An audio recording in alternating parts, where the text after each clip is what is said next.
This is a lecture from April 3rd, 2020 about bacterial diseases. And so the learning objectives for this particular lecture were to search out through the reading and find some common features of both airborne and direct contact bacterial diseases. And one thing to appreciate about the bacterial diseases, and one thing that I hoped that you gain from all of this reading, is the diversity of bacteria that actually cause disease, even ones that are all transmitted via air. Diseases that seem to have very similar symptoms can be caused by completely different bacteria, different gram status, different morphology, different genus. And I think it's just important to appreciate how many different types of bacteria there are, how many different types of diseases they can cause, and what types of diseases those are. And so to start off with the airborne bacterial diseases, there's really not a lot of common features shared between them in terms of the types of bacteria that cause them, but the common feature that all bacterial diseases that are airborne do share is that they affect the respiratory tract, so your lungs, throat, sinuses, nasal passages, etc. And they also can affect your skin. And so some examples of bacterial diseases that are transmitted through the air are listed down here. Diphtheria, tuberculosis, and pertussis are all respiratory disorders that can lead to extreme persistent coughing, fevers, and trouble breathing. Strep throat, something we've probably all had at some point. You can see a picture here on the bottom of a patient who has strep throat caused by the Streptococcus bacterium. And one characteristic of strep throat is these sort of white pustules on the tonsils of a patient. And this is actually a patient who has whooping cough or pertussis. And so whooping cough was so named because there's a very distinctive type of cough associated with this pertussis disease. And it sounds very loud, and it's very persistent, so persistent that it in fact can stop breathing for certain amounts of time. And that's actually what happened to this young infant. The amount of coughing that you have when you have pertussis can be so strong it can result in a lack of oxygen, which is actually, in this case, turned the skin of this baby blue through a process of what's called cyanosis. And so this blue skin is a common kind of symptom or hallmark of pertussis and how people can identify it. And one last example of an airborne bacterial disease is something called Legionnaire's disease, which is actually can be both a skin and respiratory disease, and it can be transmitted through the air as well as through soil.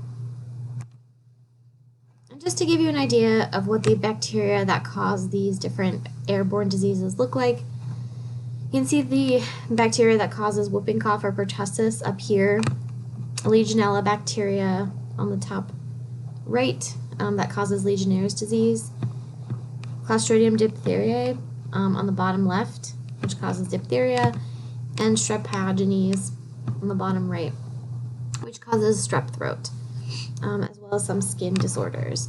And what I really want you to appreciate is just the differences in morphology of these cells. So sometimes there are cocci cells where compared to these rod-shaped diphtheria cells.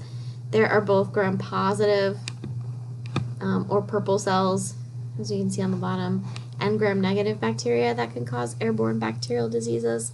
And it's important to realize that there's really not a lot of similarity in the bacteria themselves. It's more in the disease symptoms that they cause.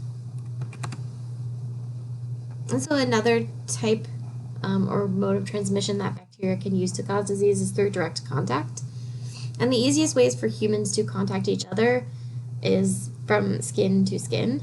And so one of the common features of direct contact bacterial diseases is that they affect the skin and underlying tissues, as well as what are known as mucous membranes, or the linings of your mouth, genital areas, intestine, can also be affected by direct contact diseases. And some of these diseases can be listed down here.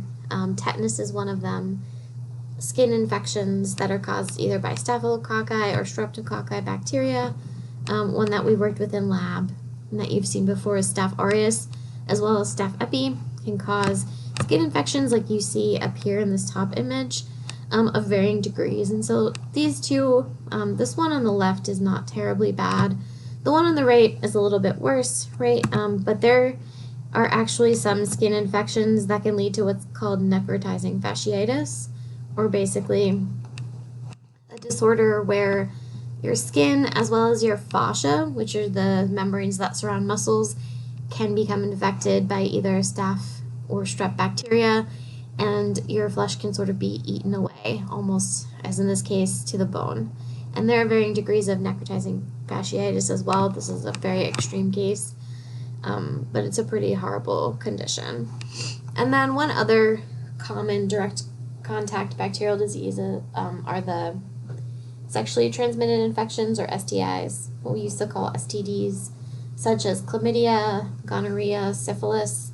And you can see the bacteria that cause these diseases listed here.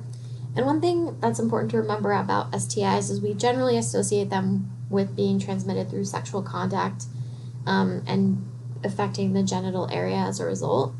But direct contact diseases can affect all types of mucous membranes. And so this picture on the bottom is actually a baby that has gonorrhea in its eyes, which are also an example of a mucous membrane. And so you can have STIs, chlamydia or gonorrhea, in your mouth as well as on your eyes. And this is an example of sort of a vertical contact where the mother of this baby had gonorrhea and then during childbirth was able to transfer that bacteria directly to the eyes of her newborn baby. And once again, the bacteria that cause these different diseases, whether it's Staph aureus, Clostridium tetani, which causes tetanus, chlamydia, or this spirochete bacteria, which causes syphilis, have very different morphologies, as you can see from the different cell types, and also can be gram-positive, as these two on the top are, or gram-negative. And so there's no real overarching theme as to what type of bacteria cause a direct contact disease. One other mode of transmission that bacteria can use to cause disease is through food or water. The most common foodborne bacterial disease is what's known as acute gastroenteritis, or basically food poisoning. Gastroenteritis is really just kind of an inflammation of both your stomach and intestines. And food can be contaminated in several different ways and cause illness. It can be contaminated with the bacterial cells themselves, so actual live bacteria living within food. But it can also be contaminated by the exotoxins that bacteria secrete. And this can lead to a phenomenon known as food intoxication, where the food becomes sort of impregnated with exotoxins that the bacteria have secreted, but there's no actual living bacteria in that food. And this can still result in food poisoning to a human patient.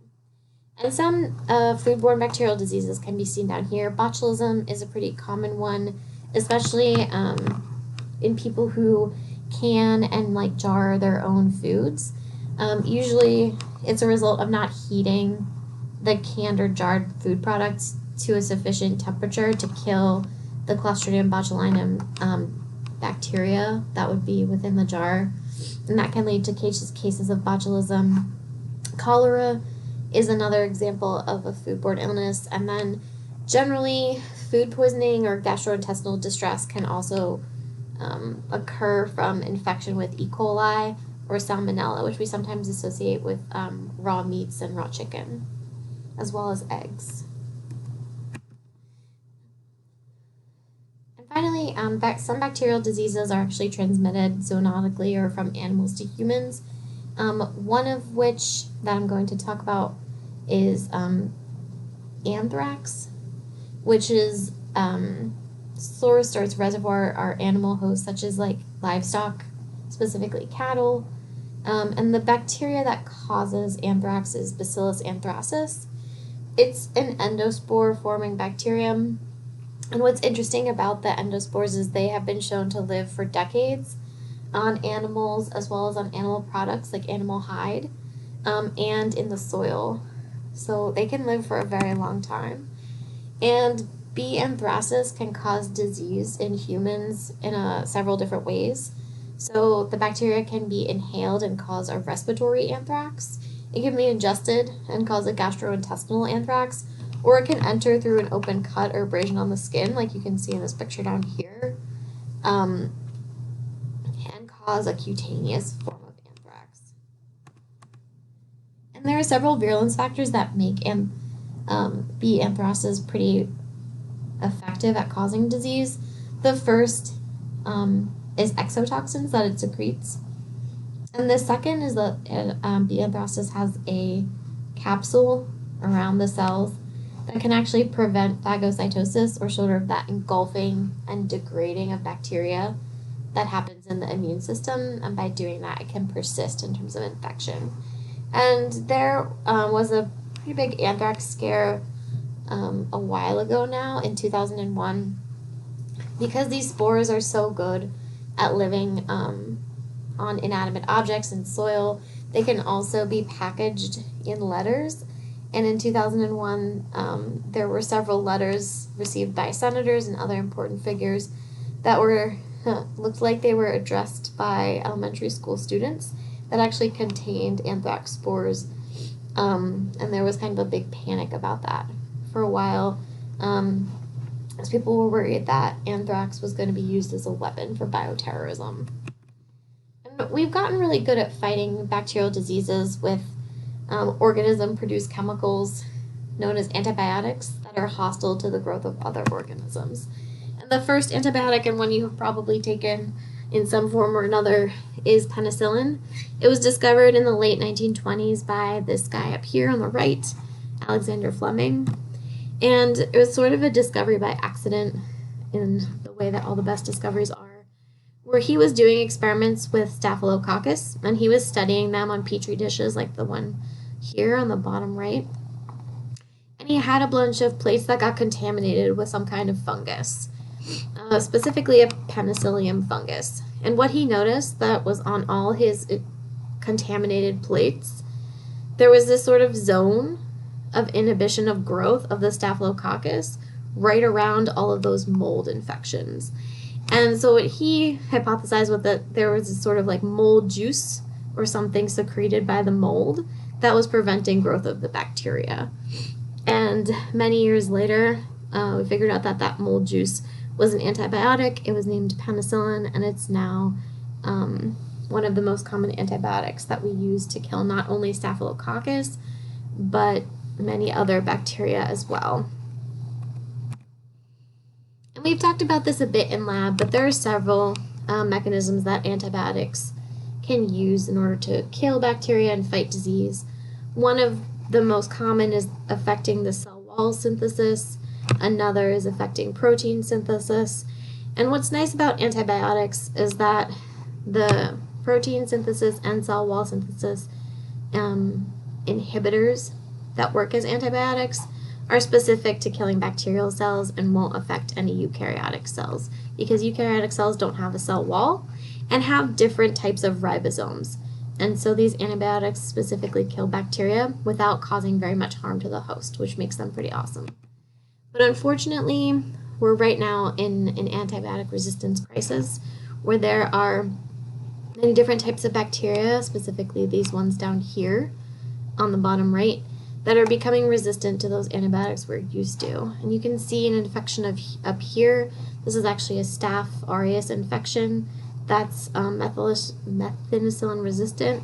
This is a MRSA infection. There are some other Staph aureus that have also become resistant to what's known as vancomycin or Versa. And this antibiotic resistance crisis is a pretty big cause for concern. And one of the reasons why we proceeded with doing the lab that we did in order to discover some new antibiotics to some of these bacteria that have evolved resistance.